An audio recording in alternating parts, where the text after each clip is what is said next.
dossier du docteur Sahabo est un dossier qui montre non seulement les limites du pouvoir judiciaire burundais, c'est un dossier qui confirme encore une fois qu'on est en face d'un gouvernement qui règne par la terreur, un gouvernement qui applique le terrorisme d'État, un gouvernement qui ne respecte aucun droit de la défense dans un État qui était censé être un État de droit. Nous avons appris avec beaucoup de consternation l'emprisonnement de l'avocat Sandra Ndaïsé. C'est un mauvais signe. C'est une preuve de plus que le pouvoir judiciaire burundais est devenu un outil de répression qui est dans les mains de l'exécutif burundais. Nous avons également été désolés d'apprendre pour la première fois que l'emprisonnement du docteur Sahabo était téléguidé par le chef de l'État lorsqu'il prononçait que même si lui-même était magistrat, il aurait emprisonné son médecin. C'est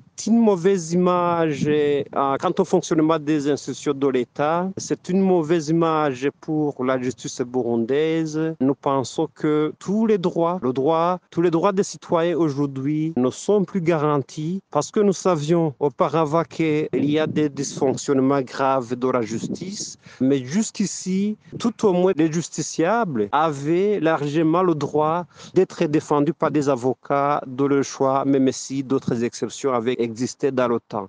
Ce signal qui vient d'être donné par l'exécutif burundais qui téléguide le pouvoir judiciaire est un signal fort qui est lancé à toute la population burundaise, à toute la communauté internationale, comme quoi le Burundi est devenu un état de non-droit. Nous interpellons donc les autorités burundaises, y compris la communauté internationale, de prendre acte de tout ce qui se passe au Burundi et de considérer que le Burundi, nous sommes face à un gouvernement qui règne par la terreur, un gouvernement qui ne respecte aucun droit, un gouvernement qui viole tous les textes de loi, y compris le texte de la loi fondamentale.